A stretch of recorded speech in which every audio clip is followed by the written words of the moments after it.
3부, 적벽, 그리고 5호대 장군. 31화, 송권을 만나다. 제갈량이라는 그 F급 외송이가 작은 배를 타고 강동으로 떠난 후 강하의 공기는 더욱 무겁게 가라앉았다. 유비 형님은 매일같이 강가에 나가 동쪽 하늘만 바라보며 그놈이 돌아오기만을 기다렸고 장비 아우 놈은 답답함을 이기지 못해 연일술만 퍼마셔댔다. 물론 나는 맹세를 지키고 있었기에 그 꼴을 한심하게 쳐다볼 뿐이었다. 역시 F급은 F급이다. 나는 그저 이 답답하고 비효율적인 상황 속에서 홀로 나의 완벽한 수염을 관리하며 때를 기다릴 뿐이었다. 쯧쯧, 저 애송이가 과연 해낼 수 있을까? 나는 제갈량의 성공 가능성을 지극히 낮게 보고 있었다. 강동의 송권, 비록 내가 F급으로 평가절하하긴 했지만 그는 어쨌든 한 지역의 군주였다. 그의 밑에는 장소를 비롯한 노예한 관료들이 버티고 있을 터. 그런 자들을 상대로 이제 막 사회생활을 시작한 햇병아리 책사가 무슨 수로 동맹을 맺는단 말인가. 백이면 백, 문전박대를 당하거나 운이 좋으면 목숨만 건져 돌아올 터였다. 결국 이 사태를 수습할 사람은 나밖에 없다는 결론에 도달했다. 나는 유비 형님에게 진언했다. 형님, 언제까지 저 애송이만 기다리고 있을 수는 없습니다. 차라리 제가 직접 강동으로 건너가 송권 그놈을 만나 단판을 짓겠습니다. 저의 이 S급 카리스마 와관록이라면 그까짓 동맹쯤이야 식은 죽 먹기일 것입니다. 하지만 유비 형님은 내 말을 듣지 않았다. 그는 여전히 제갈량에 대한 맹목적인 믿음을 버리지 못하고 있었다. 아니다, 운장, 군사를 믿고 기다려보자. 분명 좋은 소식을 가지고 돌아올 것이다. 나는 속으로 혀를 찼다. 저놈의 D급 리더십, 중요한 순간에 결단을 내리지 못하고 믿음 타령이나 하고 있다니. 회사가 망해가는 전형적인 루트다. 그러던 며칠 뒤 놀랍게도 제갈량이 정말로 동맹 성사라는 결과를 들고 돌아왔다. 나는 내 귀를 의심했다. 저 F급 애송이가 정말로 그 어려운 일을 해냈단 말인가. 어찌 된 일이냐. 군사. 송권은 결단을 내렸습니다. 우리와 함께 조조에 맞서 싸우기로. 대도독 주유가 수만 수군을 이끌고 곧 이곳으로 올 것입니다. 나는 제갈량을 다시 보게 되었다. 물론 여전히 F급 애송이라는 나의 평가는 변함없었지만 운 하나만큼은 기가 막히게 좋은 놈인 모양이었다. 혹은 송권 그놈이 내가 생각했던 것보다 훨씬 더 멍청하거나 얼마 지나지 않아 주유가 이끄는 강동의 수군 대선단이 강하에 도착했다. 수백 척의 거대한 전선들이 강을 가득 메운 모습은 실로 장관이었다. 하지만 나는 그 화려한 겉모습에 속지 않았다. 중요한 것은 양이 아니라 질이다. 그리고 저 배를 지휘하는 자의급이다. 유비 형님은 주유를 극진히 환대했고 우리 역시 강동과의 연합작전을 위해 병력을 재정비하여 함께 남쪽으로 이동했다. 우리의 다음 목적지는 적벽, 조조의 100만 대군과 맞서 싸울 운명의 장소였다. 나는 주유의 함대에 합류하여 이동하는 동안 마침내 강동의 군주 송권을 직접 만날 기회를 얻었다. 그는 주유의 기함에 타고 있었고 유비 형님과 함께 군사회의를 주재하고 있었다. 나는 일부러 회의에 조금 늦게 참석했다. 이것은 나의 밀당 기술 중 하나였다. S급 인재는 결코 먼저 가서 기다리는 법이 없다. 모두가 나를 기다리게 만들어야 나의 가치가 더욱 높아지는 법이다. 내가 회의실 안으로 들어서자 모든 시선이 나에게로 쏠렸다. 나는 짐짓 아무렇지 않은 척 당당한 걸음으로 걸어가 유비 형님의 옆자리에 앉았다. 그리고는 처음으로 송권이라는 자를 정면으로 마주보았다.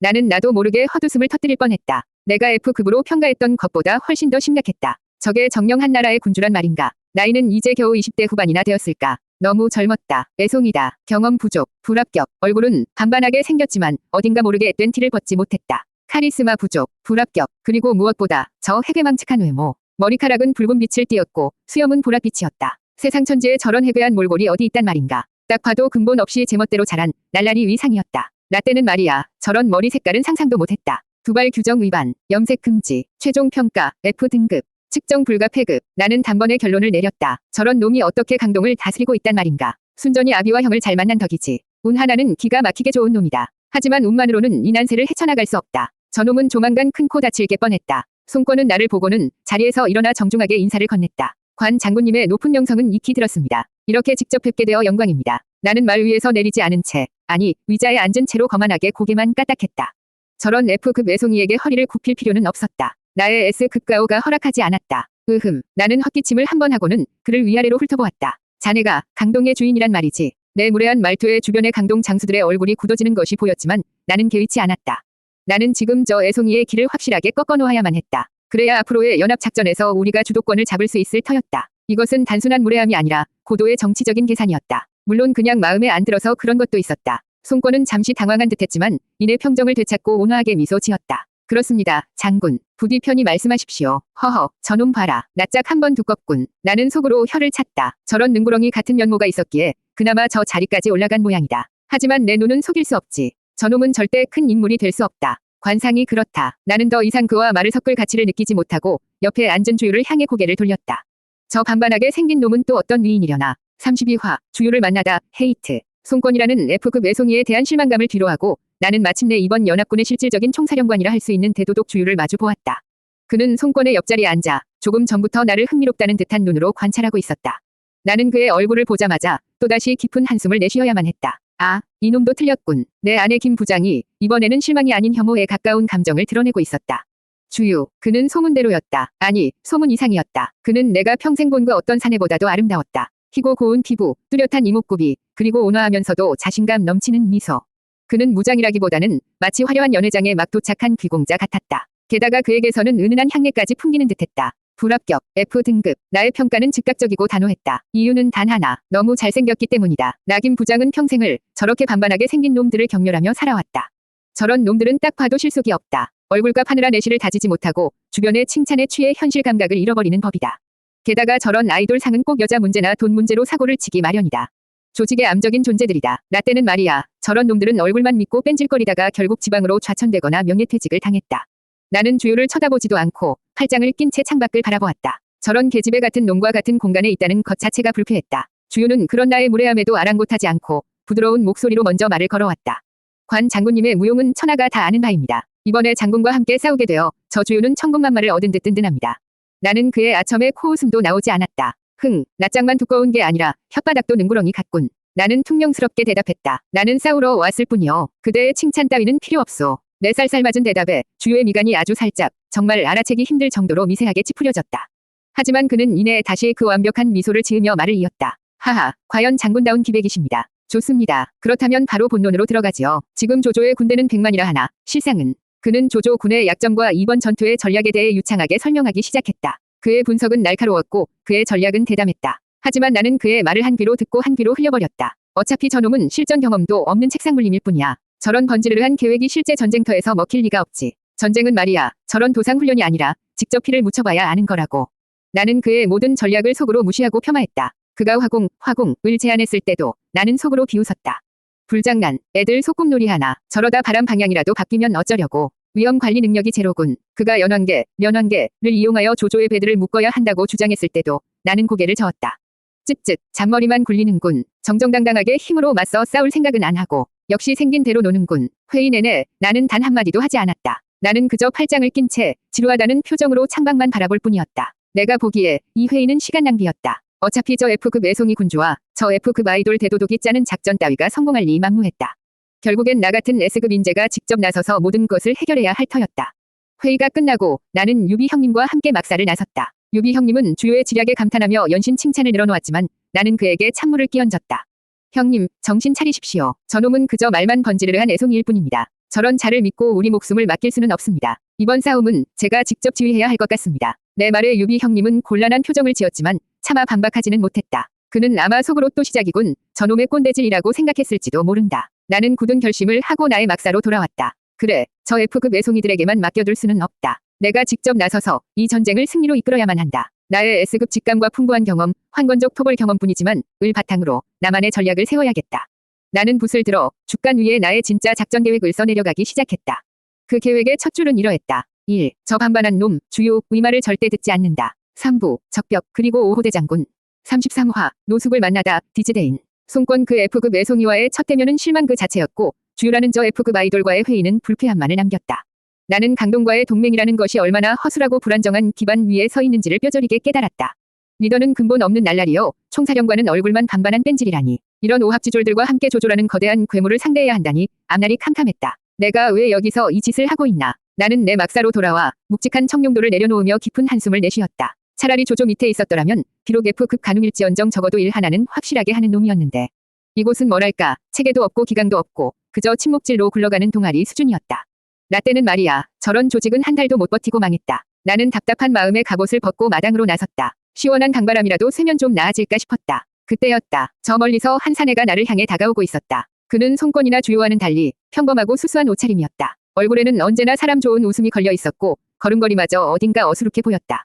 저놈은 또 누구야? 나는 미간을 찌푸리며 그의 첫인상 스캔을 시작했다. 외모는 평범하다 못해 밋밋하다. C급 이하. 태도는 너무 저자세다. 딱 봐도 줏대가 없어 보인다. D급. 눈빛은 선량해 보이긴 하는데 총기가 부족하다. 머리가 좋은 타입은 아니다. F급. 종합평가. F등급. 전형적인 호구상. 김 부장의 데이터베이스는 그에게 주의 요망 딱지를 붙였다. 저런 타입은 착하기는 하지만 이용당하기 딱 좋다. 남의 말에 쉽게 속아 넘어가고 맺고 끊는 것을 못해서 결국 조직 전체에 피해를 끼치는 스타일.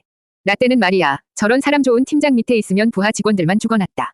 사내는 내 앞에 서더니 허리를 굽실거리며 인사를 했다. 처음 뵙겠습니다, 관 장군님. 저는 노숙, 자는 자경이라 하옵니다. 주군, 송권, 의명을 받아 장군께서 머무시는데 불편함은 없으신지 살피러 왔습니다. 노숙, 제갈량 그 F급 외송이가 강동에 처음 왔을 때 그를 돕고 주요와 연결시켜 주었다는 바로 그 인물이었다. 제갈량의 성공 뒤에는 저런 호구의 도움이 있었던 셈이다. 끼리끼리 노는군. 나는 팔짱을 낀 채 그를 위아래로 훑어보았다. 나는 불편한 것 없소. 그보다 그대는 할 일이 그리도 없소. 대적을 앞두고 일개 장수의 시중이나 들러다닐 시간이 있단 말이오. 나의 살살 맞은 말투에도 노숙은 조금도 기분 나빠하는 기색 없이 허허 웃으며 대답했다. 하하, 장군이야말로 강동의 가장 귀한 손님이 아니십니까? 장군께서 편히 쉬셔야 저희도 마음 놓고 싸울 수 있지요. 그리고 저는 본래 싸움보다는 화친을 주선하는 것을 더 즐기는 사람이라 이런 일이 제 적성에 더 맞습니다. 화친, 나는 어이가 없었다. 지금 100만 대군이 코앞까지 쳐들어왔는데 화친 타령이라니. 저놈은 정말 상황 파악이라는 것을 못하는 놈인가? 아니면 일부러 저러는 것인가? 역시 F급 호구는 어쩔 수 없군. 나는 더 이상 그와 말을 섞을 가치를 느끼지 못했다. 시간 낭비였다. 됐소. 나는 쉬어야겠으니 그만 돌아가시오. 나는 그에게 등을 보이며 다시 막사 안으로 들어가려 했다. 하지만 노숙은 포기하지 않고 나를 따라오며 말을 이었다. 그의 목소리는 여전히 사람 좋게 웃고 있었지만 그 내용은 제법 날카로운 구석이 있었다. 장군, 혹시 저희 대도독 주요께 무슨 언짢은 일이라도 있으셨습니까? 나는 걸음을 멈추고 그를 돌아보았다. 무슨 말이 하고 싶은 게요? 아닙니다. 다만 두 분 모두 천하가 알아주는 영웅이시니 혹여나 작은 오해로 마음이 상하실까 염려되어 드리는 말씀입니다. 대도독께서는 비록 겉으로는 차갑게 보이실지 몰라도 속마음은 누구보다 강동을 아끼고 이번 싸움의 승리를 갈망하는 분이십니다. 부디 너그러이 이해해 주십시오. 그는 주유를 변호하고 있었다. 하지만 내 귀에는 그 말이 우리 도련님 성격이 좀 까칠하니 당신이 좀 참아주시오라는 식으로 들렸다. 기가 막혔다. 어디 감히 F급 아이돌 따위를 나 같은 S급 인재에게 비비려 든단 말인가. 나는 차갑게 대꾸했다. 이해라. 글쎄, 나는 반반하게 생긴 놈은 원래 상종을 안 하는 편이라. 내 노골적인 비아냥에 노숙의 얼굴에서 처음으로 웃음기가 사라졌다. 그는 잠시 나를 빤히 쳐다보더니 이내 깊은 한숨을 내쉬었다. 장군, 사람을 외모로만 판단해서는 아니 됩니다. 대도독의 진심을 언젠가는 알아주시길 바랄 뿐입니다. 그는 더 이상 아무 말도 하지 않고 조용히 고개를 숙여 인사를 하고는 돌아갔다. 나는 그의 뒷모습을 보며 혀를 찼다. 쯧쯧, 저런 물러터진 성격이니 맨날 저렇게 남 뒤치다거리나 하고 다니지. 저러다 언젠가 뒤통수 맞는다니까. 사람은 역시 첫인상이 전부야. 나는 노숙이라는 인물에게 F등급 호구라는 최종 판정을 내리고 머릿속에서 그의 존재를 지워버렸다. 그가 훗날 유비 형님과 송권을 중재하며 형주 문제 해결에 결정적인 역할을 하게 될 인물이라는 사실 따위는 나의 꼰대적 편견 앞에서는 아무런 의미도 없었다. 나는 그저 또 한 명이 근본 없는 인물을 만났다는 불쾌감 속에서 다가올 전쟁에 대한 불안감을 키워갈 뿐이었다. 34화 적벽대전 상 불만 폭주. 적벽에 도착하여 진을 친 이후 나의 불만은 그야말로 폭발 직전에 이르렀다. 이곳의 상황은 내가 상상했던 것 이상으로 엉망진창이었다. 첫째, 리더십의 부재. 송권 그 F급 외송이는 명색이 군주였지만 실질적인 군권은 모두 주요에게 넘겨버리고 자신은 후방에서 안전하게 상황을 관망하고 있었다. 책임감 제로, 불합격. 주요 그 F급 아이돌은 총사령관이었지만 그의 명령은 오만하고 독선적이어서 부하 장수들의 불만이 이만저만이 아니었다. 소통 능력 제로, 불합격. 유비 형님은 뭐 말할 것도 없다. 그는 여전히 인이 타령만 하며 이 중요한 시국에도 병사들과 술이나 마시고 있었다.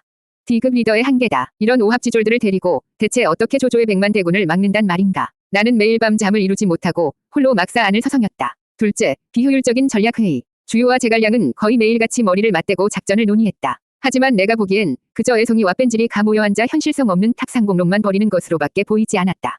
그들은 바람의 방향을 읽고 적선의 구조를 분석하며 화공인이 연왕견이 하는 복잡하고 요란한 계책들만 늘어놓았다. 시끄럽다. 나는 그들의 회의를 엿들을 때마다 속으로 소리쳤다. 전쟁은 그렇게 복잡하게 하는 게 아니야. 가장 강한 놈이 가장 약한 놈을 가장 확실하게 때려 부수는 것. 그것이 전쟁의 본질이란 말이다. 나 때는 말이야. 저런 잔머리 굴릴 시간에 칼이나 한 번 더 휘둘렀어. 나는 그들의 그 스마트한 전략들이 너무나도 마음에 들지 않았다. 저것들은 모두 변수가 너무 많았다. 바람이 불지 않으면 어쩔 것인가. 적이 연왕계를 간파하면 어쩔 것인가. 모든 것이 실패했을 때의 플랜 B는 있는가. 내가 보기엔 저 두 놈은 그저 자신들의 지략을 뽐내고 싶어한다리 난 애송이들에 불과했다.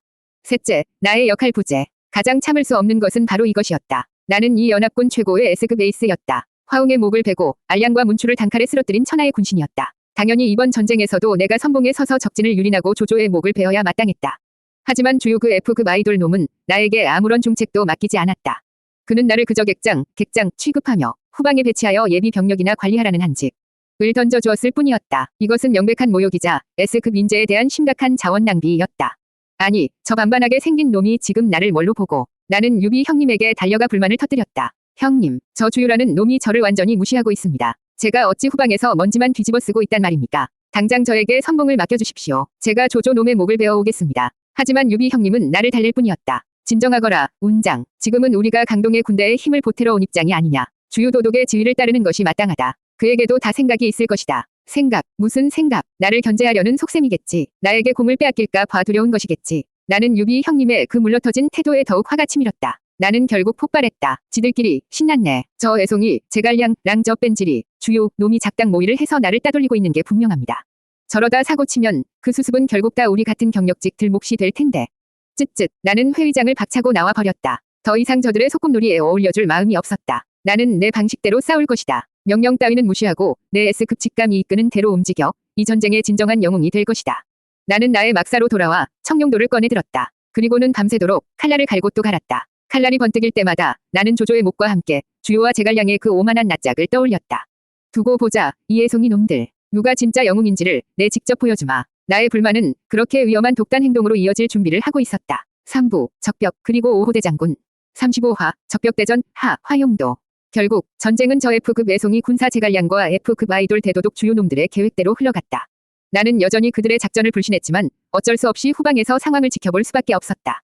방통인지 뭔지 하는 또 다른 수상쩍은 책사가 조조 진영으로 건너가 배들을 쇠사슬로 묶게 만드는 연환계를 성공시켰고 제갈량 놈은 재단 위에서 부채춤인지 뭔지를 추더니 정말로 동남풍을 불게 만들었다. 물론 나는 운이 좋았을 뿐이라고 생각했다. 저놈이 진짜 바람을 다스릴 리가 있나. 딱 봐도 쇼맨십이지. 그리고 마침내 주요가 이끄는 강동 수군이 불화살을 날리며 조조의 대선단을 덮쳤다. 결과는 끔찍했다. 쇠사슬로 묶인 조조의 배들은 거대한 불쏘시개가 되어 활활 타올랐고 강물 위는 순식간에 아비규환의 지옥으로 변했다. 수십만 명의 병사들이 불에 타 죽거나 물에 빠져 죽었다. 그 거대한 불길은 밤하늘을 대낮처럼 밝혔고 나는 그 붉은 빛 아래에서 내가 상상했던 것 이상의 거대한 결과를 목격하고 있었다. 성공했단 말인가. 나는 망연자실하게 그 광경을 바라보았다. 저 애송이들과 뺀질이 놈의 허무맹랑해 보였던 작전이 정말로 성공했다. 그것도 내가 상상했던 것 이상의 압도적인 성공을 거둔 것이다. 나는 잠시 동안 나의 S급 안목이 틀렸을지도 모른다는 아주 희미한 의심을 품었지만 이내 고개를 저었다. 아니다. 이건 운이다. 순전히 운빨이다. 저놈들이 실력이 있어서가 아니라 하늘이 우리 편이었을 뿐이다. 그리고 무엇보다 나는 불타는 적선 속에서 허둥지둥 도망치는 조조 군의 모습을 보며 혀를 찼다. 조조 저 F급 놈이 예상했던 것보다 훨씬 더 멍청했던 탓이지. 저런 기본적인 함정에도 속아 넘어가다니. 리더가 저 모양이니 100만 대군도 소용없는 것이다. 쯧쯧. 나는 모든 공을 적의 무능함과 아군의 운빨로 돌리며 나의 성견지명을 애써 합리화했다. 전투는 거의 끝나가고 있었다. 조조는 소수의 패잔병만을 이끌고 육로를 통해 필사적으로 도주하고 있다는 소식이 들려왔다. 유비 형님과 제갈량은 승리의 기쁨에 취해 있었고 이제 남은 것은 패잔병 사냥뿐이었다. 바로 그때 제갈량 그 애송이가 나를 불렀다. 그의 얼굴에는 여전히 그제수 없는 미소가 걸려 있었다. 관 장군, 무슨 일이요? 조조가 지금 화용도라는 좁은 산길을 통해 도주하고 있다 합니다. 그 길목을 지킬 사람은 천하에 오직 장군 한 분뿐이라 사료됩니다. 부디 병사 500을 이끌고 화용도를 막아 조조를 사로잡아 주십시오. 나는 내 귀를 의심했다. 나에게 조조를 잡으라고 이 중요한 임무를 이제 와서 나에게 맡긴다고.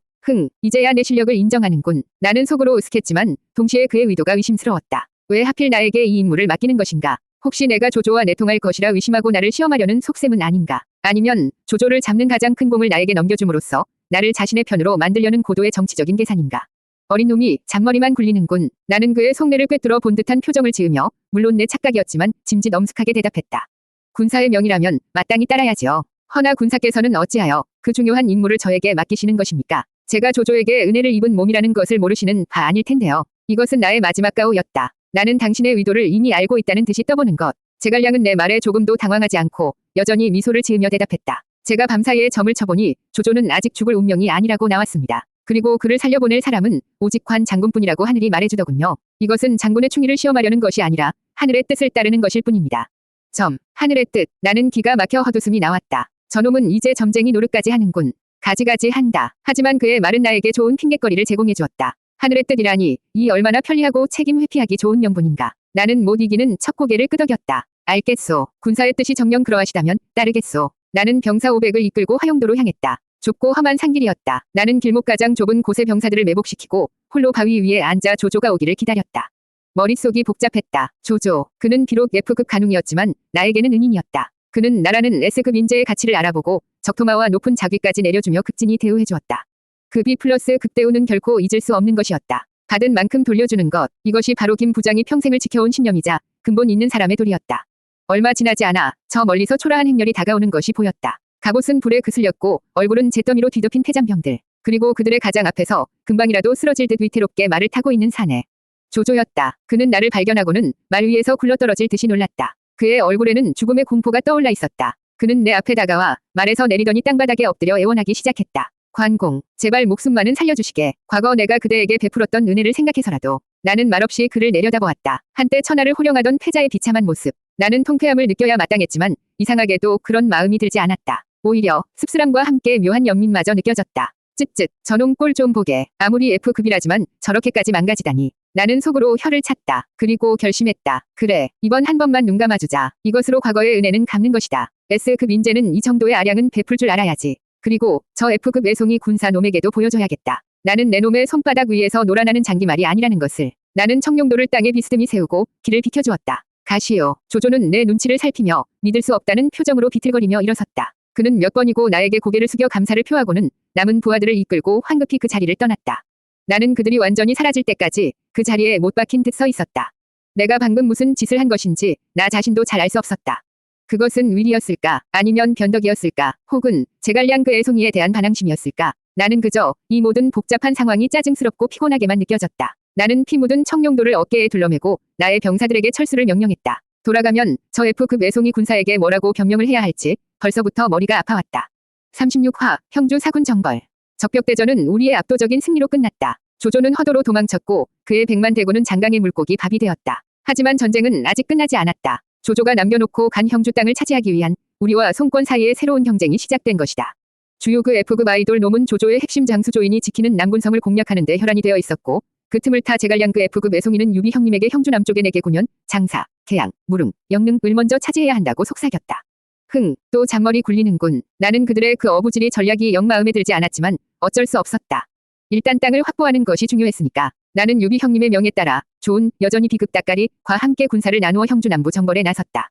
나의 목표는 장사군이었다. 그곳은 형주 남부에서 가장 크고 중요한 도시였으며 한현이라는 자가 태수로 있었다. 그리고 그의 밑에는 황충이라는 늙은 장수가 버티고 있다는 소문이 들려왔다. 황충, 나는 미간을 찌푸렸다. 처음 들어보는 이름이었다. 늙은 장수라고. 늙었으면 곱게 은퇴나 할 것이지 아직도 전장에 나온단 말인가. 내 아내 김 부장이 또다시 발동했다. 나 때는 말이야 정년퇴직이라는 게 있었어. 나이 먹었으면 젊은 사람들에게 자리를 물려주고 뒷방에서 조용히 여생을 보내는 것이 미덕이란 말이다. 어디 노인네가 감히 현역 행세를 해. 뻔하지 뭐. 왕년 타령이나 하면서 젊은 애들 앞길이나 막는 전형적인 꼰대 일개 틀림없다. 나는 황충이라는 자에게 F등급 딱지를 붙이고 얕잡아보기 시작했다. 장사성 따위는 내가 도착하는 즉시 함락될 것이라 확신했다. 하지만 나의 예상은 보기 좋게 빗나갔다. 장사성에 도착하여 성문을 열라고 호통을 쳤지만 성벽 위에는 미동도 없었다. 그리고 잠시 후 성문이 열리며 일단의 군사들과 함께 한 노장이 말을 타고 나왔다. 백발이 성성한 머리, 깊게 패인 주름. 누가 봐도 한갑은 훌쩍 넘어 보이는 노인이었다. 하지만 그의 등은 꼿꼿했고 그의 눈빛은 젊은이 못지않게 형형하게 빛나고 있었다. 그의 손에는 거대한 활이 들려 있었고 그의 허리에는 날카로운 칼이 번뜩였다. 저 늙은이가 황충이라고. 나는 잠시 당황했다. 내가 상상했던 것보다 훨씬 더 기백이 있었다. 하지만 나는 애써 태어난 척 말 위에서 그를 내려다보며 호통을 쳤다. 네 이놈, 늙은이, 감히 이 관우님의 앞을 막아서느냐. 당장 길을 비키지 못할까. 노인 공경하는 마음으로 목숨만은 살려주겠다. 내 오만한 외침에 황충은 조금도 동요하지 않고 오히려 호탕하게 웃으며 대답했다. 허허허, 그대가 바로 천하의 이름 높은 관운장이시오. 과연 명불허전이구려. 하지만 이 늙은이도 아직 녹슬지 않았소. 내 죽은 한현 태숙께 충성을 다하기로 맹세한 몸. 어찌 싸워보지도 않고 길을 내어준단 말이오. 자, 정정당당하게 실력으로 승부합시다. 그는 칼을 뽑아 들고 나를 향해 달려들 준비를 했다. 나는 기가 막혔다. 저 늙은이가 지금 제정신인가. 나를 상대로 싸우겠다고. 어허, 요즘 노인네들은 겁이 없구만. 하긴 저 나이쯤 되면 죽는 것도 두렵지 않겠지. 나는 혀를 차며 청룡도를 고쳐 잡았다. 어쩔 수 없지. 노인 공경도 좋지만 버릇없는 노인네는 좀 혼쭐을 내줘야 한다. 내가 직접 은퇴의 필요성을 몸소 가르쳐주마. 나는 적토마를 몰아 그를 향해 달려들었다. 나의 청룡도가 늙은 장수의 목을 향해 무섭게 날아들었다.